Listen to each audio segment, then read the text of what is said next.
Welcome to Uncover the Human, where every conversation revolves around enhancing all the connections in our lives. Whether that's with our families, co-workers, or even ourselves. When we can be our authentic selves, magic happens. This is Alex Cullimore. And this is Christina Amigoni. Let's dive in. Welcome back to this episode of Uncover the Human. Christina and I are joined today with our guest, Joshua Berry. Welcome to the podcast, Josh. Buongiorno, Christina and Alex. Buonasera. Buonasera, buonasera. Buonasera for Christina, who's still across the pond currently, but thankfully still has a giant mug. For anybody on YouTube, you can now see the 32 ounce mug. It arrived today, actually. New giant mug that arrived today. People, please watch this on YouTube. You have to see this mug that is larger than her. It's going to need its own suitcase when I have to bring it back. And an Instagram following or something. An Instagram following. Ted mustache. Oh, I like Christina that mug. idea. I'm gonna have to Where's start Christina a mug this week? I'm gonna have to start a whole new Instagram account. That it's the mug following. The mug. The adventures of the mug. Adventures of the mugs. The mug next to a plate of food. The mug next to a mountain. Yes. Whole new idea. No. Now that I've totally sidetracked us with mug stories. Joshua, why don't you give some background on who you are? What brought you here? Speaking of mugs, yes. My name is Joshua. I'm talking to you all here from Nebraska, where I've lived for the last 30 plus years or so. My background, currently I'm co-founder and CEO of Econic, which is a culture, innovation, and leadership company. We help companies figure out how to change the how and why of what they do. I think what brought me here is recently I published a book called Dare to Be Naive, How to Find Your True Self in a Noisy World.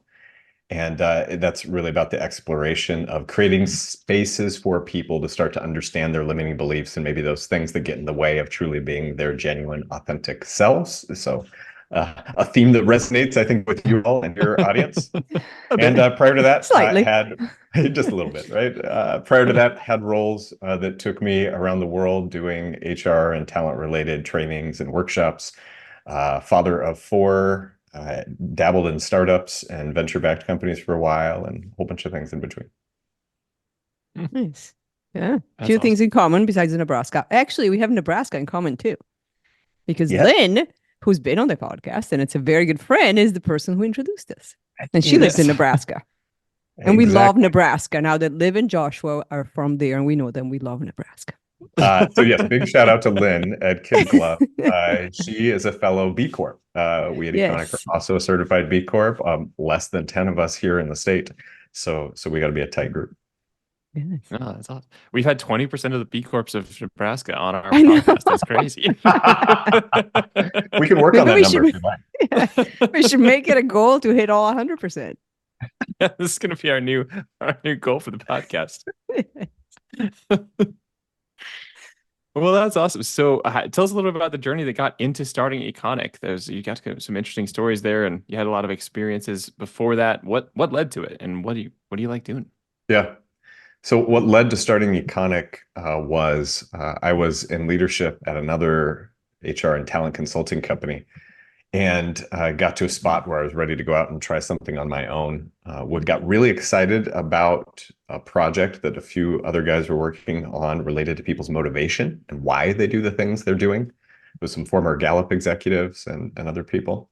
And so my wonderful wife heard my plea to say, you know what, I think I want to jump and go and do this thing. And just to understand how wonderful she is, we ended up putting our house up for sale while we were pregnant with our fourth kid, just so that I could have some runway to work on this startup. And within a few months, it turned out to not be the best idea. There were team issues, which we can talk about. There were intellectual property issues. There was a number of things that happened. And it really then turned into a few months of saying, well, what am I going to do next? And it was over coffees and probably more beers with other startup founders, just lamenting what we had tried. And what I found is a lot of other people were in a similar boat that I was, which was we were trying to chase solutions without truly understanding the problems that the customers were that we were solving, right? We were a hammer in search of nails.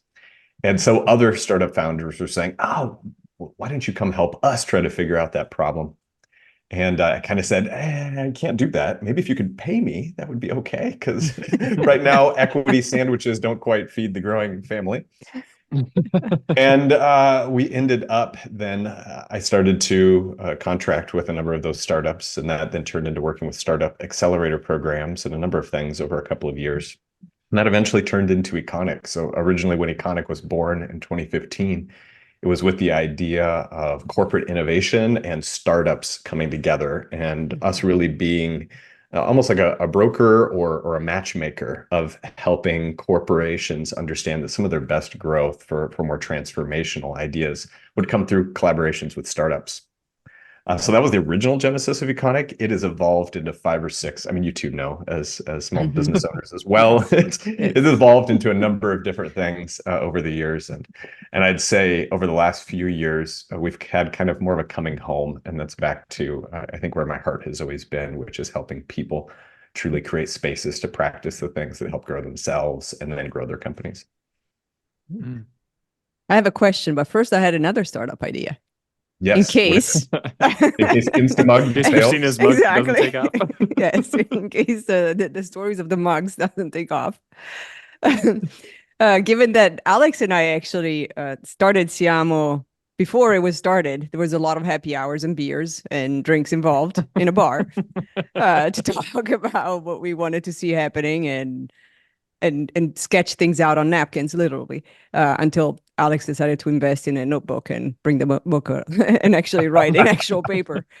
But that's the startup idea. Somebody needs to open a bar that's for startup founders that just get to brainstorm and somehow get like, I don't know, pen boards or some sort of like whiteboards to like sketch things on, and then they automatically take pictures and send them to you. But I mean, coming up with the whole thing right now.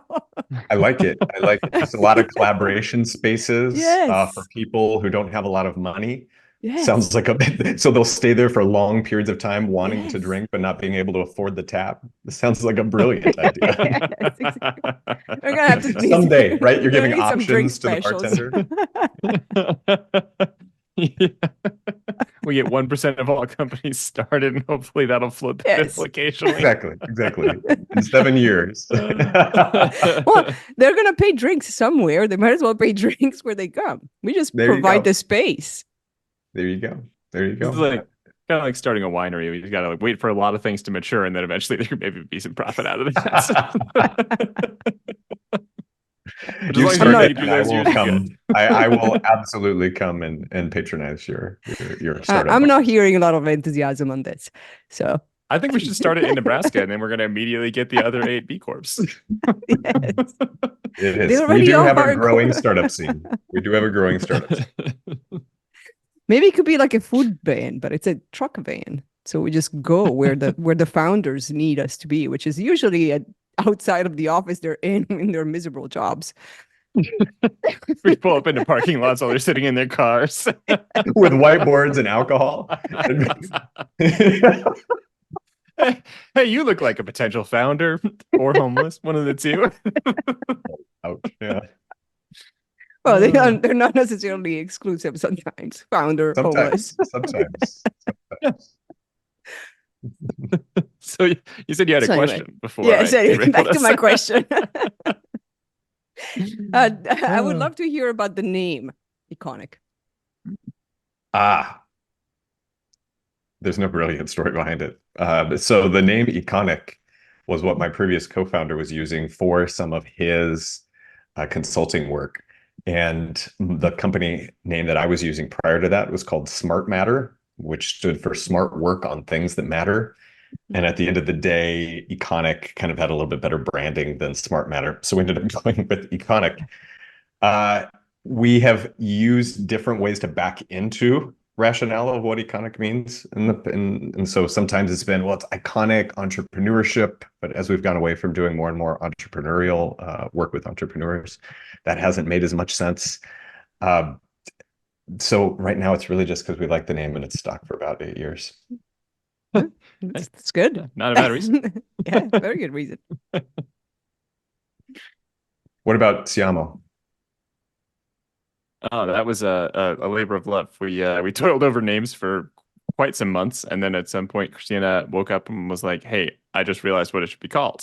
So Yes. Christina's from Italy, and siamo in Italian means we are. And we talked a lot about, hey, how do we bring people together? How do we make teams better? And so it felt like a good connection with some of the collective, as well as tie into Christina's Italian heritage, and it's just really just nice sounding, succinct one word. Oh yeah, Yeah. it's a way more beautiful story. I like it.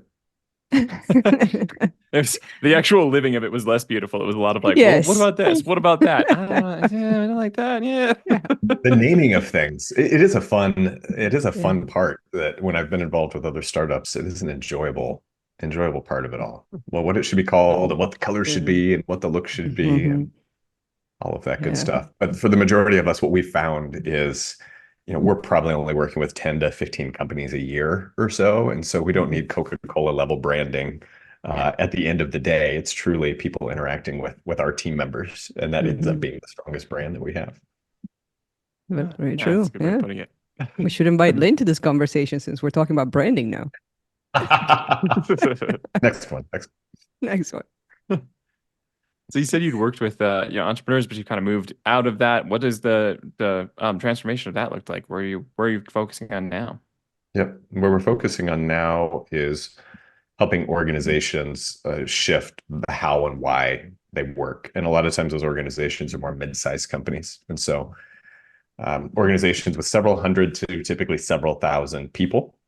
And those projects look like everything from helping an organization establish an innovation lab, maybe so that they can be doing some things off the side of the core business to be able to explore new products or new business ideas, helping them figure out what the systems are in that organization that might support that. So we'll help an organization set up a different governance structure, so they call it growth board or an innovation board, to be able to help provide almost more corporate venture capital like guidance and decision making to hopefully continue to protect those innovation efforts. That's kind of on one extreme of what we'll do. There's a middle area of what we do, which is helping innovation teams and other teams kind of around that hopefully be more agile and adaptable. And so that may look like teaching workshops on how to be more curious or how to do experimentation.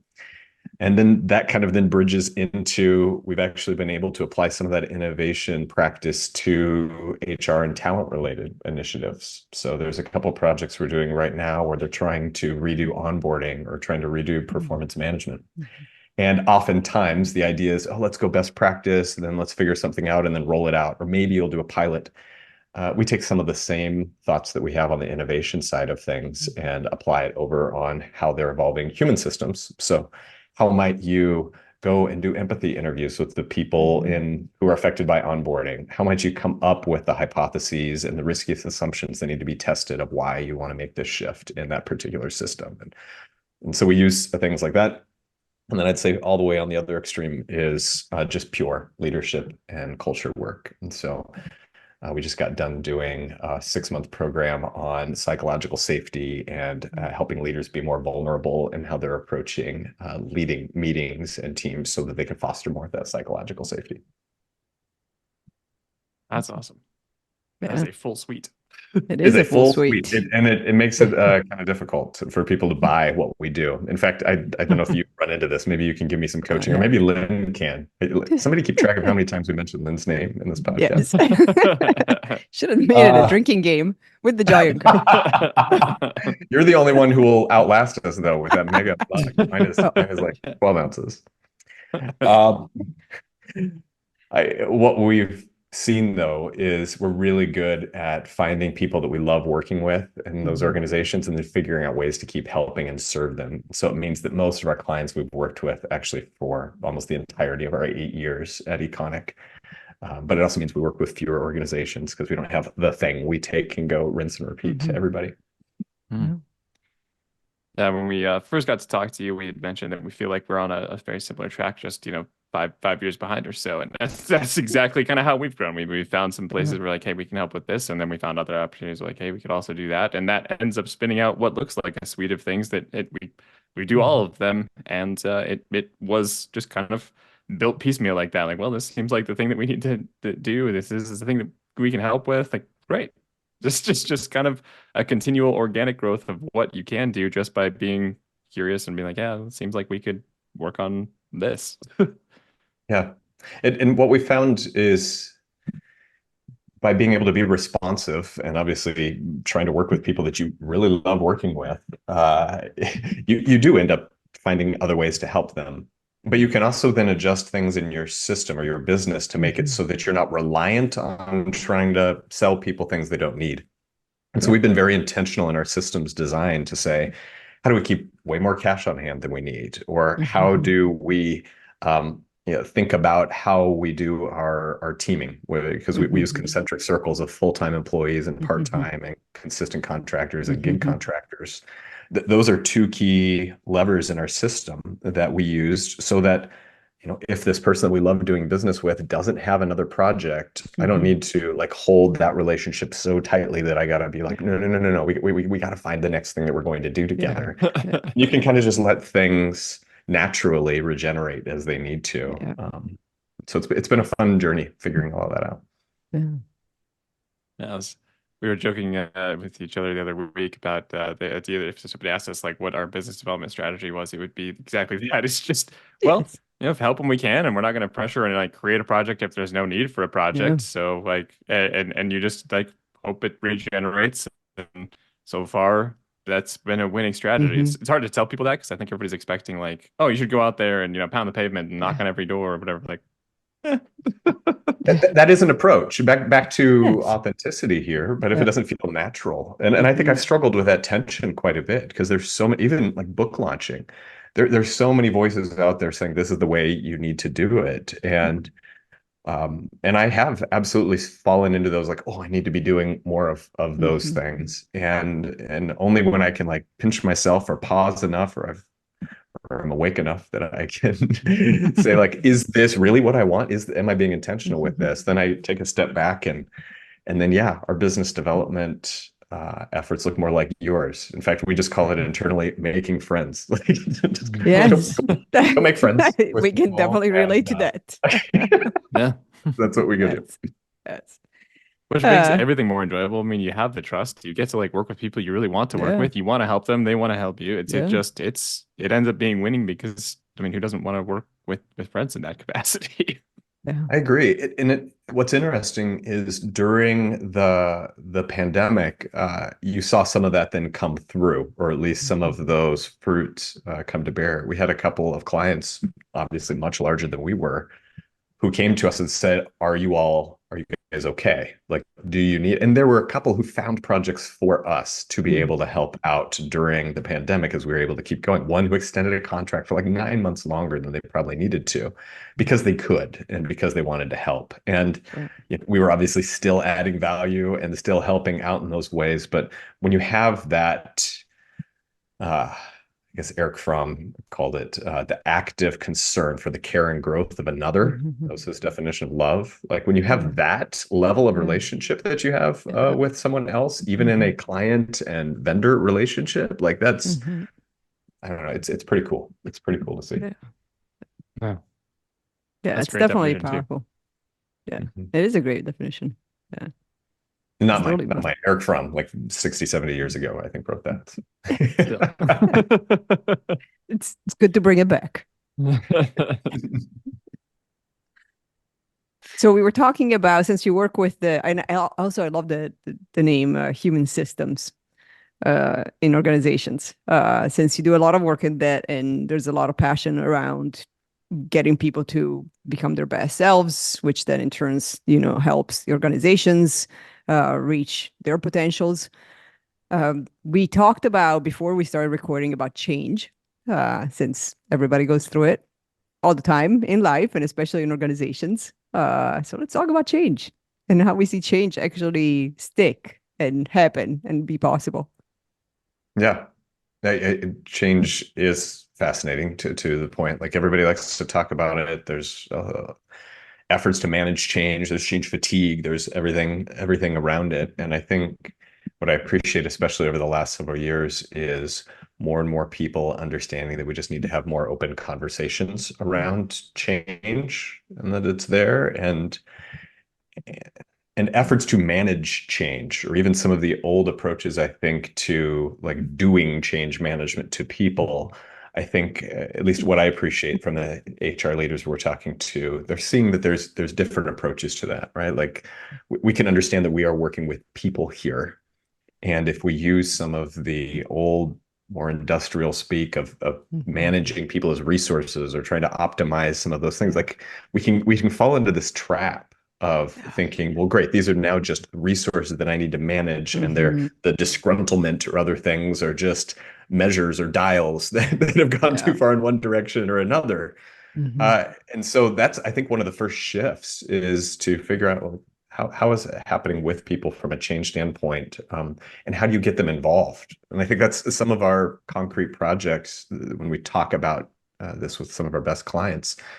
We talk about how do we use work projects like that onboarding project I mentioned, or the performance management project. How do we use those projects to help people practice the underlying behaviors that they need to have more of in life? And that in and of itself is change management, right? Change management, because we're helping people in the project that matters to the organization figure out, oh, I'm uncomfortable, or how do I work with other people, or how do I call out a hypothesis that we have that needs more data, or how do we figuring out ways to help people practice all those things that they need more of, not only in the org, but probably in their families or in society, is, I think, at the heart of what we do, and that some of our best clients really kind of get it. I think you just much more succinctly than we have done described our approach to change management. Indeed. Much more clearly, too. Yeah, I'm glad we have this on recording, because I have to go back and be like, yeah, that sounds better. That last definition brought to you by Lynn Wending. Exactly. Through Joshua Berry. It's been a struggle, though, I think, even for us to be able to get to some of that, because people look at the big places that are teaching change management and the certifications and other things you can get, and it's been entrenched for a long time. And so a lot of the work that the three of us and then our team members are doing is really about shifting some of those underlying beliefs, because we have practices that we just take for as you know, the thing that works now, versus like creating space to actually take a step back and wonder, well, what are the beliefs that powered some of those practices? Indeed.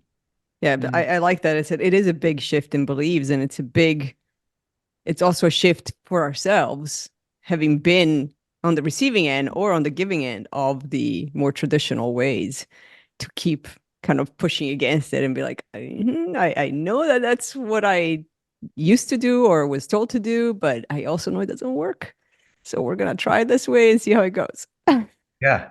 Hence the space within projects, or what we all learned, what we learned in our innovation labs or other work. Like you need a safe space to test the smallest possible new way of something to happen. In fact, I think if I look back at Econic's history, one of the biggest shifts that we had back into the line of work that we're predominantly doing now more, because there was a while that we were purely doing innovation work. We were creating accelerator programs for US Bank or John Deere or others. And we were asked in the fall of 2017 to work with a Fortune 100 CPG company to come up with ways to help their people systems adapt to all of their innovation systems. And so in that moment, sitting in San Francisco at a dinner with them, I said, what if we had this human systems lab? And that's what was born out of that. And we took all of the things we were doing in innovation, the things they were doing in innovation. We said, let's now name what the most critical human systems are that need to shift. And it was everything like we've been talking about. I mean, one of the most critical ones was career progression, and how nobody was going into these innovation programs because they were seeing that was the place to that their career was going to die, because of very much an up and out sort of organization. And by being able to say, like, here's the system. Now, what are the biggest elements in that system that need to be adjusted? They were able to now start to break it down and think of new things. I'll give you an example of one of them that I found fascinating. they believed that if they could create a whole entrepreneurial career track, that might actually get people excited to come into it because they could still see there was a career track for them. But rather than doing the traditional, let's go create it, let's draft it, let's roll this thing out, we said, what's a quicker, easier way to test the idea of people would be interested in this e-track is what they called it. And we came up with fake job postings on the intranet. And so they put up fake job postings, one with the traditional career track, one with the e-track. And when people applied to these, they were then able to ask questions. So if you're familiar with anything in the startup space, there's a lot of work around putting up landing pages and smoke tests to be able to just gauge interest before it. We basically just applied that same methodology on internal landing pages that were job boards to be able to test to see if people were interested in these ideas. And what was fascinating is it then allowed people to get into some of those conversations and now really test some of the behaviors around it. So yeah, I think being able to give people opportunities to practice some of those behaviors, to test and experiment was some of our first shift back into some of this work. That's cool. I like the idea of having those kind of small experiments, and that feels like it could be bite-sized enough. People are willing to try, people are willing to jump in and do that. It's a great way to like start the process of like, hey, can this kind of shift in mindset be sticky for this culture, this company, this organization? Yeah, I mean, it's the same thing that hopefully we in our personal lives need to do, right? If there's a what if, a lot of times it's what is the next smallest, safest step that I can take to be able to try that thing out that gets me in another loop of curiosity and action, right? Like if we can just create that, because oftentimes then when you try it, if it works, you're like, oh, cool. And if it doesn't work, you're like, oh, that wasn't as scary or as painful as I thought it was going to be. And so figuring out how to right size, I think some of those curious actions is important in change. Well, which is where when there's complete radical change received, created, and then handed over, it makes it, the disruption is it's so multi-layered. It's like there's another layer and there's another layer. So like the attempt is really not to disrupt whatever the surface is, but the attempt to disrupt really ingrained behaviors at all levels or at many, many levels, whether it's like, oh, now I interact with people differently. Oh, no, I also interact with different people, which are going to react differently. And I also now have a new system and now I have, a new place to go. And it's just too much. Like there's no that like loop of like, let's try the one thing, the first thing, and then get the energy and curiosity to keep going. Yeah. I wonder, maybe you two would have an opinion on this. Like, when do you need those massive step changes, right? Yeah. And when can you more proactively continue to be adapting and shifting as an organization? There are likely times where you do need those big shift changes, and unfortunately that does create a lot of pain and a lot of issues that are there. I just wonder though if some leaders could take a step back and say, okay, one, why did we get to this point? And is there anything we can do differently than next time before we get to this point? And two, are there any underlying assumptions that we should be challenging, right? Like one of the biggest ones is always transparency and confidentiality about whatever the big shift or change is that's going to happen. Okay, like we can't let's be more concrete. We can't shift the org structure in this way to move from these silos of practices to being more aligned with this particular type of client. Because if people knew that we were going to shift this, they would all hair on fire. You have to realize, okay, so what assumptions are you making underneath of that? Is it that people are scared of change or that they can't handle the change? And then again, what do you gain and what do you lose by holding that belief underneath that? And are you just buying into that and continuing to perpetuate that? Or is that something you want to maybe try differently? Yeah, that's a good question. I would say that, I've always been a big visionary into change agility, meaning if you can help the organization, as an organization, as a leadership team, and as employees, you're used to change because of those micro changes and addressing what's needed when it's needed, not letting it become this big thing that now we have to disrupt the entire organization to fix, then you don't get to the point of needing the big thing, because you've constantly evolved. It's innovation. You've constantly innovated how you do things. It's like, hey, maybe performance review don't need to be done this way. Let's experiment in a different way, but not change everything. Let's not change performance reviews and learning and development and onboarding and, teams and everything. No, let's just stick to performance reviews for a quarter. And so that the incremental, and also when there is transparency, because it's smaller, when there is clarity, and when there's some of those principles of getting buy-in, then you get to the point of people know how change is handled.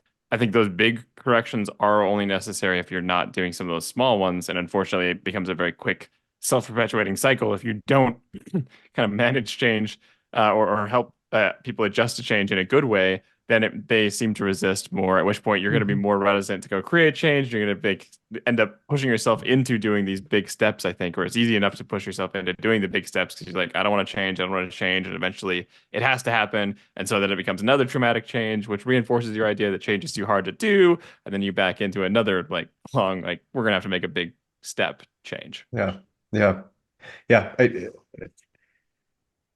It goes down to this fundamental belief of, do you believe that people can change and that they can be a part of crafting what that change could look like?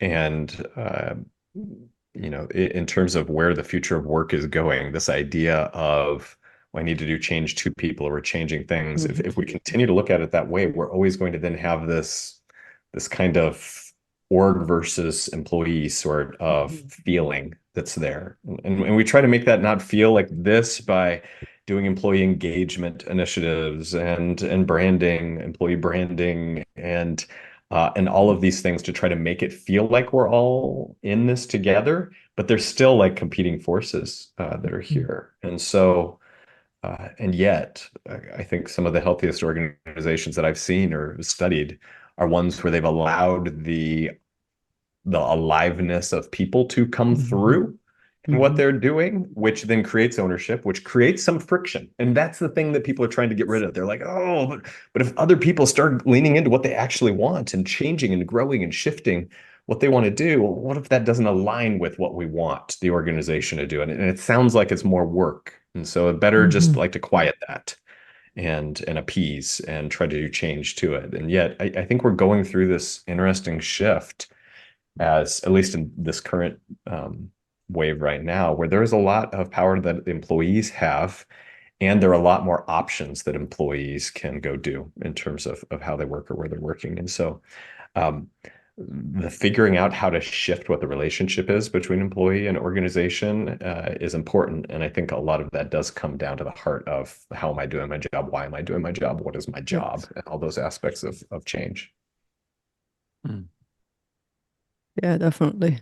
That doing the change too is definitely seems to be the go-to way to do it. I always find it interesting because there's such a hesitation to just asking what questions people have during a change. Because I was like, well, but I don't have all the answers. I'm like, that's not the goal. You don't even know what the questions are. So how could you possibly know what the answers are? Maybe you know some of them. Maybe you can guess some of the other ones. But what if you just started with opening it up to actually gather the questions?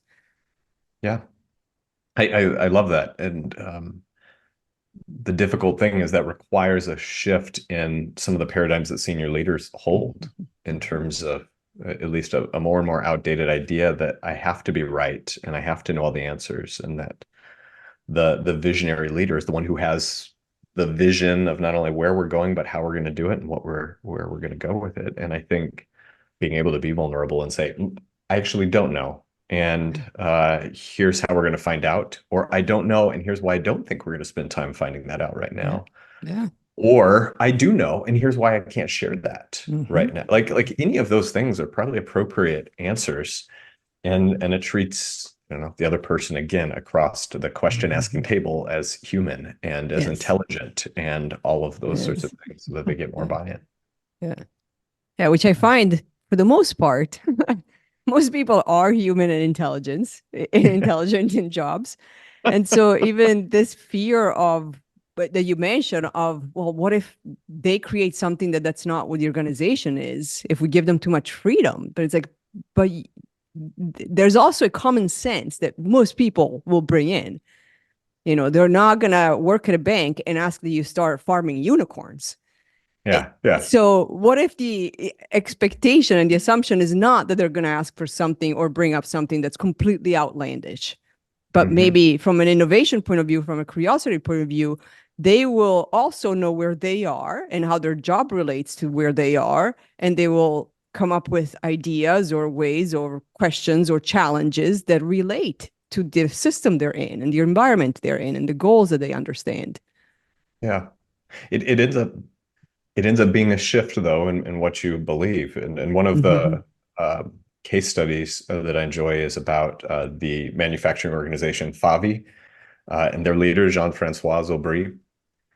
When he took over this manufacturing facility, it was like any typical manufacturing facility in which everybody had to time clock. And if you were late, then you got penalized. And if you didn't hit your quota, you were penalized.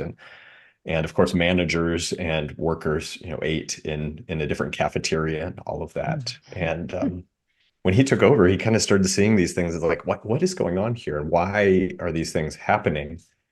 And in his memoir, he talked about that it seemed like the organization was built on the premise that mankind is bad or going to try to cheat. And he said, what would it look like if I built an organization built on the premise that mankind was good?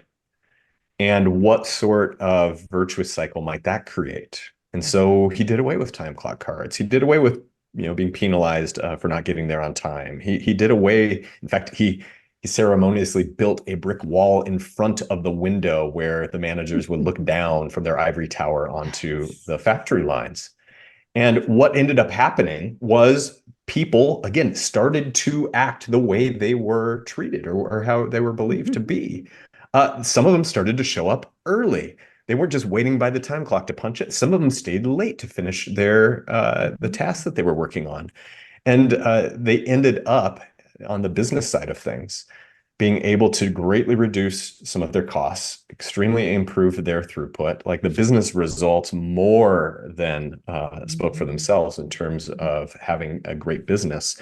But it was all built on this kind of unwinding of this premise, right? Like if I can start to believe that people are good and they're going to do good things here, well, then what might that start to perpetuate in and of itself?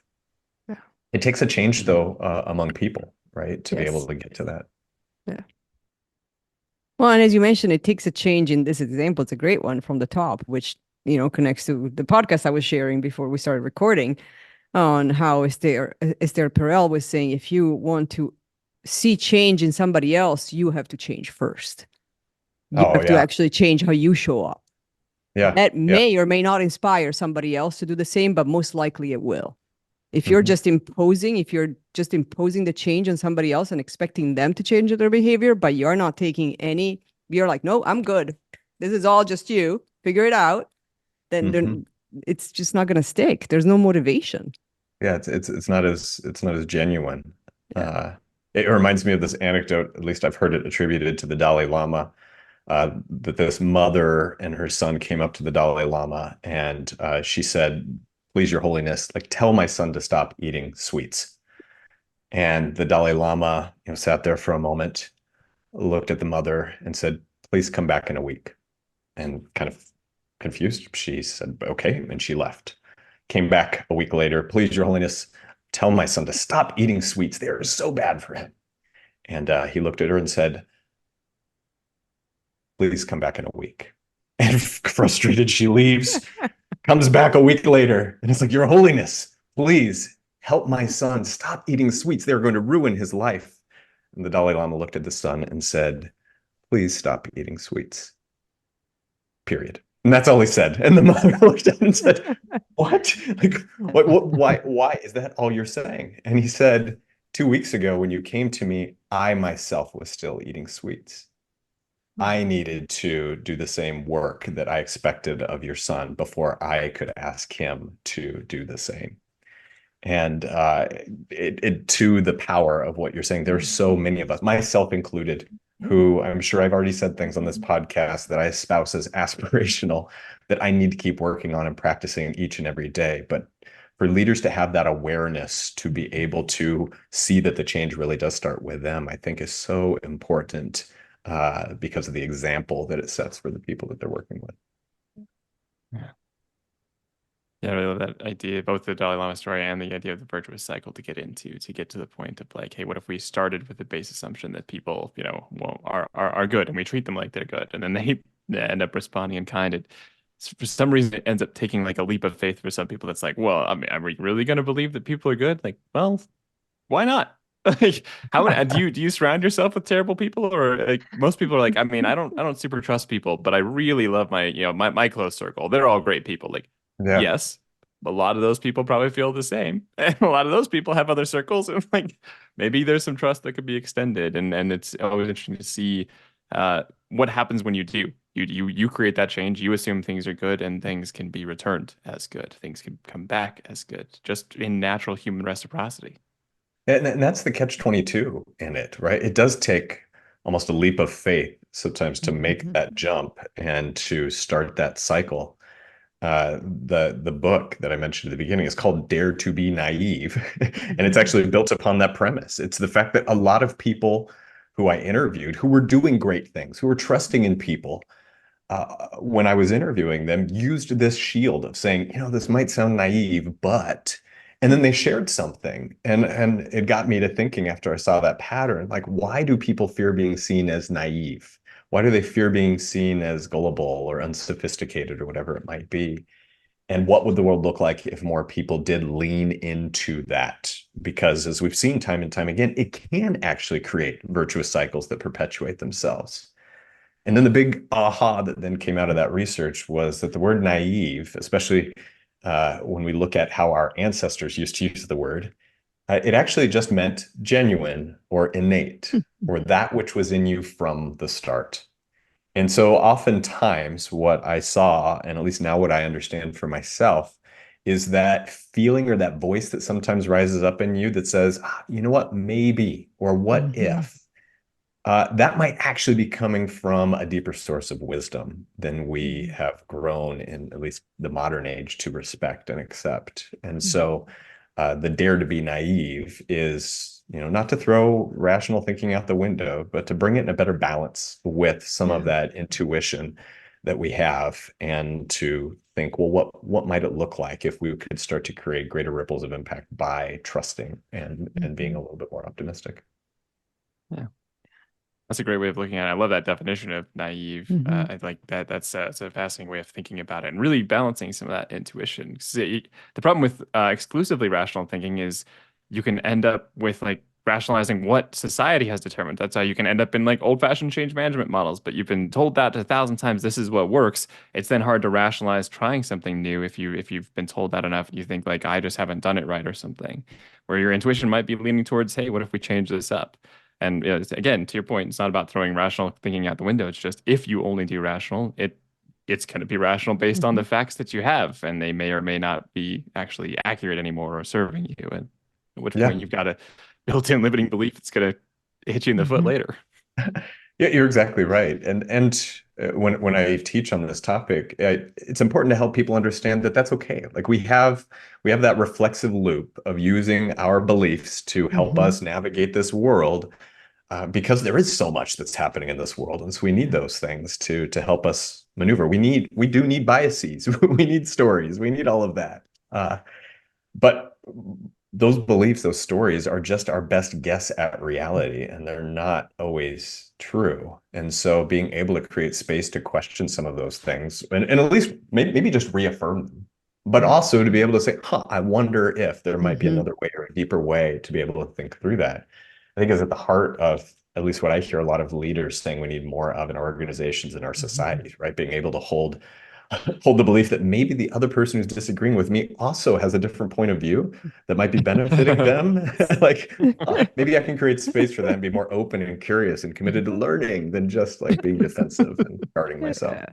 Yeah. I would say take the maybe out. Yeah. They definitely have a different point of view.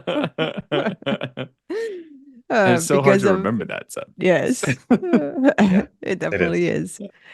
Yeah, I think that I lately, I can't remember. It was, definitely part of change conversations, but there was somebody said like, well, like we answer these questions, but people want a lot more, or we have more questions, and everybody has different interpretations of the answers. I'm like, yeah, if you have 1,000 people on a call, you're gonna have 1,000 different interpretations of the answers. Absolutely. That's not bad. It's not right or wrong. It's just is. Yeah. Well said. Yeah.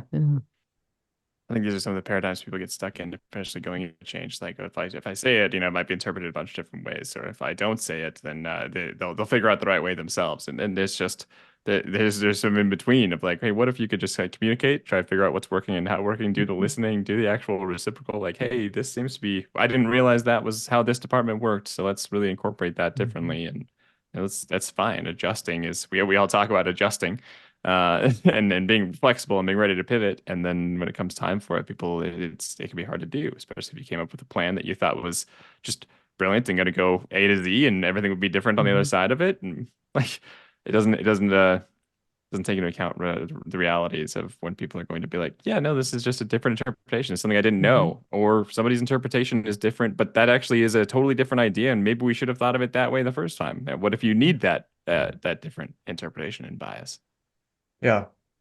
Yeah, there's some deep work, back to Christina, what you mentioned before about the change starting with you. There is some work that has to be done for senior leaders or any individuals, but I'll especially say senior leaders since they set the tone for a lot of the organization's principles and policies and whatnot. But like to understand like where your security and value and worth come from, because when it feels like it's an affront on those things, I think that's sometimes when it's the hardest to be able to roll exactly the way that you were sharing there, Alex.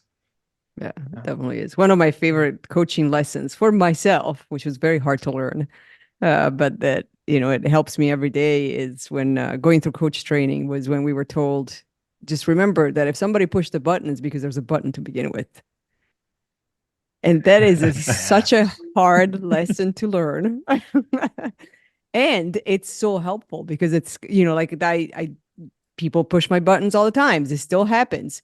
But my first reaction, hopefully, typically, on good days, is not to lash back, but it's to actually ask myself, I'm like, wait, why is that a button? There's a button there. Let's do the exploration and understand why there's a button there. Yeah. Yeah. There's a 2x2 matrix that I use because we're consultants, so everything's in a 2x2 matrix. And talks about like the charged nature of a situation, right? I think of the top half as really high energy and the bottom half really low energy, both positive and negative situations.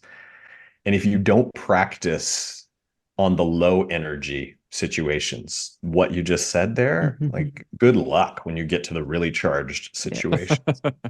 And so part of what I think some of our work is, both in coaching, because it's a typically a set aside space, or in innovation work or projects or whatever it might be, I think, is to create spaces for people in low energy, less charged situations to practice those things they're going to need once they're in the real world and having those high charged situations. But it takes practice and practice and practice. It definitely That's does. Great way of looking at it, and it is, I think, easy to miss, because then it feels like, well, we're just we're trying this on this, but who knows what it will work, and how do you help remind them that, like, hey, this was what we practiced, now we got to try and put it in motion in something harder. We actually just kind of had this happen. We've been doing this whole leadership development course. We try to give them all kinds of tools and lots of different ways to practice, like being in situations, to get comfortable with change, to get comfortable with listening better, things like that, to really help them get there. And then there ended up being like a large change announced that suddenly everybody was whirling from. So we felt like that was then the road testing and the speed test of all of the skills we were trying to help in part of like, hopefully these are tools that are useful when, the time comes, or just slowly throughout your career. And then like within a couple months, it was like, oh no, please try them all right now. Live with live the whole thing. Love it. I love it. We Yeah. had a similar thing. We were working with these teams that were coming together across Mexico and Brazil and trying to foster better trust and collaboration. And uh, weeks after we ended the 6-month program, they had a big change ended up happening. And so when we did our retrospective with them a few weeks ago, they said, oh, it was great up until this happened in December. But it gave us a chance to put some of those things in action. And we believe that we're better off now than we would have been if this change would have happened 8 or 10 months ago. Yeah. And so I think, I don't know, it's, if you look as each situation as an opportunity to practice, you're going to be better off when when it's game time for something else. And I mean, we think about this with our 4 kids all the time. A small example of that is, since they could read, they always needed to order for themselves at restaurants. That's been one of our rules. A good one. Order for yourself. And it's because we wanted to continuously practice this. You can speak up for yourself. You can answer it. Servers, we always point them back to the kid. They know what they're going to order, etc. And only now, when we now have teenagers, does it actually pay off. And they routinely tell us how among their friends, they're the ones who have to go order. They're the ones who have to speak up if something is wrong. They're the ones who have to do it. But it's only because we've treated everything as potentially practice leading up to it. That's a great one. That's great for the kids. I'm gonna have to adopt that, even though I'm a little late on that one. So it's gonna be an accelerated course on the practice. Even though it starts today. The interesting thing, though, that while in Italy, it's a different language too, so it's the added piece, and they're actually picking it up on their own. Like, we never formally, had them do it in English, and then now in Italy, we kind of just like turn and be like, "What is it that you want?" And it's a chance for them to practice the language. Absolutely, we did back in July of 19, we did a month in southern Spain and just chose a small village and lived in it with the family. And we tried as best as we could to have them continue to do it. So the best they were able to do most of the time was drinks. And so they drank a lot of Fanta Naranja every say Fanta. restaurant. Breakfast, lunch, or dinner. Fanta Naranja was what they were getting. But over the month, they were able to pick up some of their favorite meals and figure those things out. But it's good practice. It's funny you mentioned the language piece, and it kind of ties back to the idea of daring to be naive. Of what does it mean to be naive? I was listening to Adam Grant's new book, Hidden Potential, and he talks about polyglots in there. And he was like, for the longest time, I assumed these are people that just have way overactive abilities to understand, create, and generate language. But he went through these case studies of some people who like couldn't even speak a second language until after they were like 23 or something. We hear all kinds of things like, oh, if you don't learn it before 7, it's going to be really hard, etc. But these people like started to pick up, like they had, and there were people who had tried, like even just learning Spanish and lived in communities somewhat near Spanish a lot of their lives, and had not been able to pick it up and become fluent in it. And then in their 20s, suddenly could finally get to this. And it turned out it was because they got better at practicing that, like just literally having to speak it. Like, rather than just going through a vocabulary or understanding conjugation, it's not that those aren't helpful, but until you've practiced it, because language is specifically about generating and communicating. When you actually practice that generation piece, that's when your brain starts to make the connections. And that's when you get the real kind of rubber hits the road and you learn a lot faster. But you have to be willing to do that in situations where you're going to look a little silly. You're going to say the wrong word. You're going to order Fanta Naranjas for the first month. So that it's just what feels comfortable until you're willing to step past that. So it is that willingness to kind of be naive, for lack of a better term, just to be willing to try and be willing to be in a space of like, this is where I'm at, and I'm just going to try from here, that ended up creating much faster growth. And suddenly people could speak like 6 languages where they had struggled to even learn a second one for decades. Yeah, I hadn't thought about it until you mentioned it here, but it's almost like it's a different type of compounding interest, if you will. When I was a great chapter in Hidden Potential, and when I was reading that, what it seemed like is some of them then started to accelerate their learning. So when, again, we think about this idea of they try something, oh, it wasn't as bad. it's almost like the more you put yourself out there to try something, the easier it might be for that next loop to go around. And so maybe even more valuable than actual legit compounding interest is compounding discomfort Yeah. Yes. or Yeah. something It's a that's great in way to there put it. because you Yeah. end up being able to use that then in so True. many other ways in life that Mhm. require you to try to learn and adapt. Yeah. Yeah, which actually I love that visual for change too. If I think of change agility, that's also it. It's like like you try one thing and then you're like, oh, this is not too bad. Let's try something bigger. And now I can accelerate to something bigger and accelerate to something bigger. So it's Yeah. you just kind of get used to it. It's like, well, I know I can do it. Yeah. I tell people I have kind of an unfair advantage. We lived in over 15 different homes before I was 15. And so I constantly was having to change. And so I got a lot of those loops early on in life. And yet, to the point in Adam Grant's book, it doesn't mean that you have to have that sort of childhood to be able to get started now. Yeah. Like No. anybody, if you have that urge, if you're listening to this and you have that urge of that thing you want to try, Try it. figure out what the next smallest Yeah. version of that thing is and just go try it and then evaluate and see what happens and see if that doesn't start you on a flywheel. Yeah. Yeah. That's a great one. It's great looking at. I like that you mentioned it as like compounding discomfort, because it's almost like that's like the principal amount you get to spend. The more you are willing to be in discomfort for a bit, that's the more you get to like start out with, and then make the bets that will have potentially bigger payouts. And it's easier to make those experiments, and it's easier to have that next smallest step might feel a little bit much larger in a few years than the next small step that you feel like you're willing to take right now, and that's fine. That's part of the growth. But that compounding discomfort's a great image of like how do we really put that in the bank so we're ready to take a step and just try something. Yeah.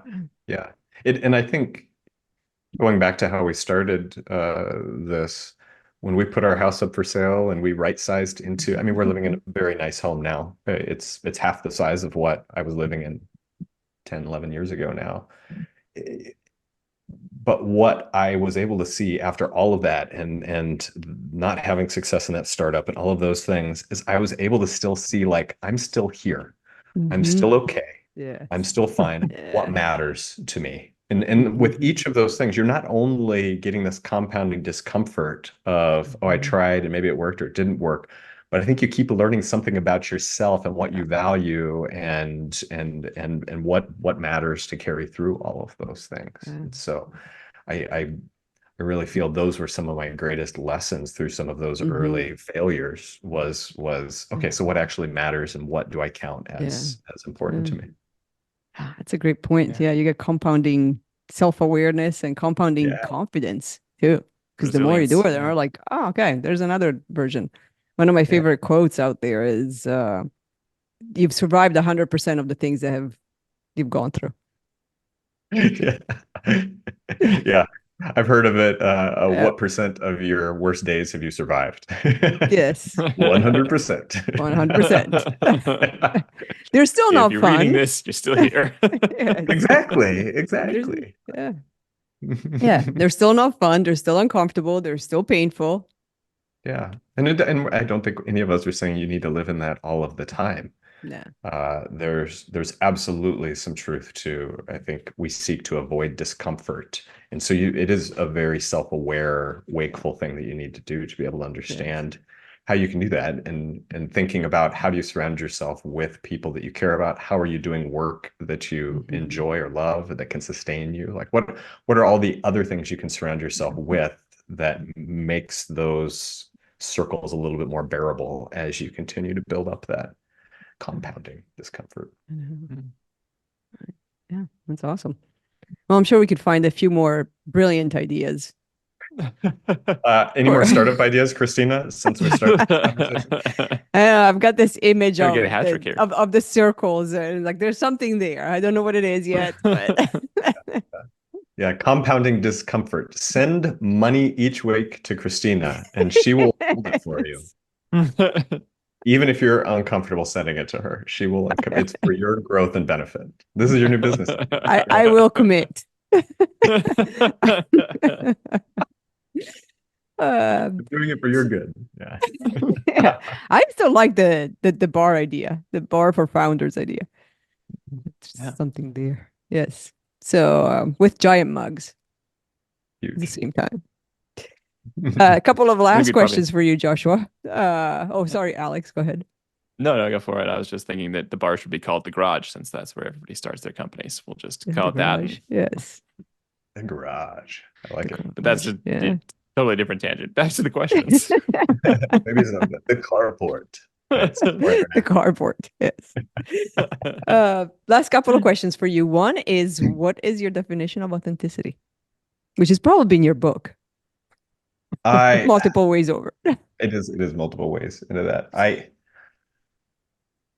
have competing definitions of authenticity. So given that I feel this report here, I'll give you both of them. There's the one that makes the sound bites, and that is that part of you which best represents your true self, right? That part of you which best represents your true self. That's probably the best working definition that I have for it. My second view of authenticity, though, is that authenticity is a useful construct, but useful to a point. And here's what I mean on that. Like, in another part of me, I see authenticity as that which you are authoring, right? It's this that's happening right now. And in that vein, like I can probably argue that there isn't anything that isn't authentic. Because even if I'm thinking like, oh, I want to say this thing, but then I choose not to say that thing, and I say something else that I think is going to make you happy, in my first definition, that could be seen as inauthentic. And I think it's a useful construct to have this idea of authenticity and inauthenticity so that people are striving and looking at it. But at the end of the day, it was still all me who came up through all of those things and then offered that thing that was put out there. And so is that any less authentic? Like, if I have to claim that there's anything that is not authentic, I'm having to claim that there's something outside of all of this or that's not part of me. And so the definition that's in conflict with some of that is truly authenticity, is truly that which is being written, said, thought right now. That's very fascinating. Good challenge. Yeah, I like that. Yeah. That is a good challenge. Because I also love that just the representation idea in your first definition, that it's a representation of your best self. It's like a close approximation. It's what you can kind of come close to, and maybe things feel inauthentic when we feel like maybe we didn't represent that true self as much as we could have. And at the same time, it's where we were at the time. Yeah, how do we have both acceptance and grace for that, as well as know, hey, maybe this isn't what I would want to do in the future. Like, it's an interesting kind of back and forth of still being authentic enough to both recognize both of those pieces. Yeah, because the only time that we're having that judgment on that last thing I said is right now. Yes, like we weren't having it in that moment, right? It's already passed, and so it's this next thing that is being authored, and you know, at my true, like, deepest level, like, that's the experience of life, is this contrasting between true self and the experience that's being authored here right now. And so that rub, that tension, that construct of, oh, that wasn't exactly how this thing should have come out. Well, that's the only thing that could have been in that moment. And so therefore, what is not authentic? Yeah, it's true. I would agree with that. Interesting. Okay. I'm sorry, conversation stopper. There we go. Yeah, makes you think. Yes, very contemplative. So where can people find you? Let's go to something very shallow. Something very shallow. Yes, you can find me. Oh, right out of the deep end. Exactly. And we're done being authentic. So the website for Econic is www.econic. That's ECONIC.co, not .com. That extra M back to names would have cost $39,964. So we are .co. But you can also find information about me at joshuaberry.com, or the book is called daretobenaive.com. And I'm most active on LinkedIn in terms of content that's put out there. And so that's one of the best places that you can find information on that. Awesome. And the book we'll have all there in the notes. Bunch of places. Yeah. Yep. It's in the airports, it's in the Amazon, it's in Barnes and Noble, Indiegogo, so you can request it at your local favorite independent bookseller. Oh, nice. Mhm. Excellent. Awesome. Thank you so much for having me on the show. This has been a lot of fun and jovial, and I hope people were able to understand stuff through all of our great laughter. They'll figure it out. We trust him. Yes. And thank you so much for coming on, and thank you for sharing all this. It's been really super fascinating, and just really appreciate your time and perspective. Thanks, Alex. Thanks, Yeah, Christina. thank you. We'll have to come to Nebraska to see you and Lynn at the All of same us. time. Oop, that was time number 8. Good job. Well done. Thanks, Lynn. Thank you, Lynn. Thanks, Lynn. 11. Ciao.